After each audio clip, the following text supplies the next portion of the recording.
Hubungan istimewa antara Amerika Serikat dan Israel, yang dikenal sangat erat, kini menunjukkan keretakan yang serius. Menteri Luar Negeri AS, Marco Rubio, pada hari Rabu 22 Oktober mengeluarkan peringatan yang tidak biasa kerasnya, Israel diminta untuk tidak mencaplok tepi barat. Peringatan ini menyusul langkah Parlemen Israel, Knesset, yang memberikan persetujuan awal pada rancangan undang-undang, RUU, yang secara simbolis setara dengan aneksasi, yaitu memperluas hukum Israel ke wilayah pendudukan tersebut. Rubio secara eksplisit menyebut tindakan aneksasi ini, ditambah dengan lonjakan kekerasan pemukim, sebagai ancaman terhadap perdamaian, dan sesuatu yang kontraproduktif.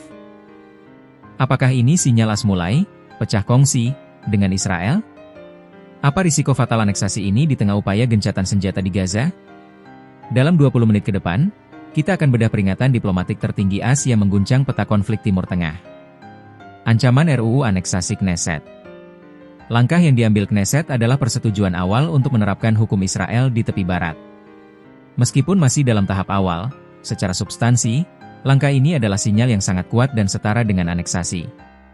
Makna aneksasi, dengan menerapkan hukum sipil Israel ke wilayah pendudukan, Israel secara de facto mengklaim wilayah tersebut sebagai bagian permanen dari negaranya.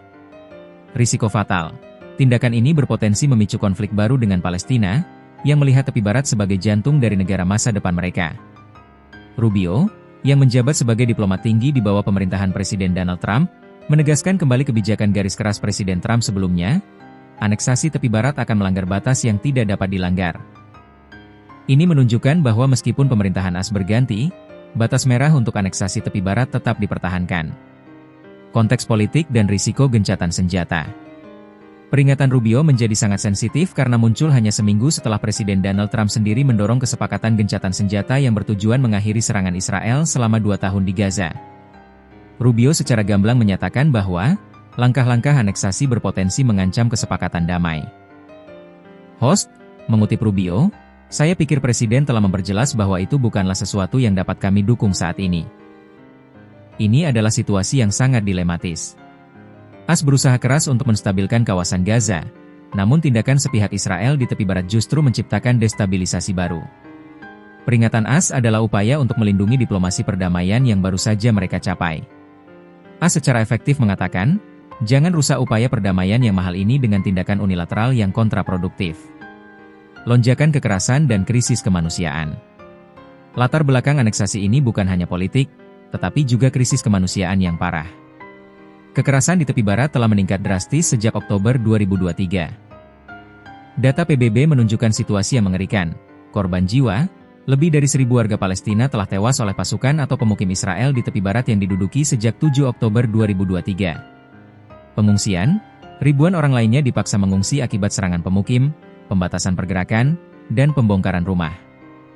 Rubio menyebut lonjakan kekerasan pemukim ini, bersama dengan RUU aneksasi, sebagai ancaman terhadap perdamaian.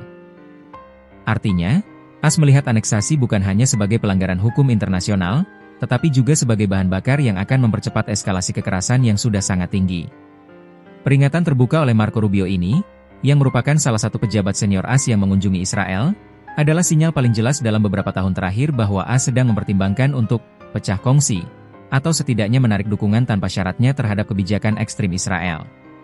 Meskipun Rubio mengakhiri pesannya dengan optimisme hati-hati mengenai keberlangsungan gencatan senjata Gaza, pesan utamanya adalah, Israel tidak bisa mengharapkan dukungan penuh AS jika mereka mengambil langkah sepihak yang secara fundamental menghancurkan harapan solusi dua negara. AS ingin Israel tetap menjadi negara demokrasi, tetapi ada batas yang tidak boleh dilanggar. Pada akhirnya, bola panas aneksasi ini kini berada di tangan Knesset dan Perdana Menteri Israel, yang harus memilih, mengambil risiko konflik baru dan menantang sekutu terpenting mereka, atau menarik kembali RUU yang berpotensi memicu perang baru.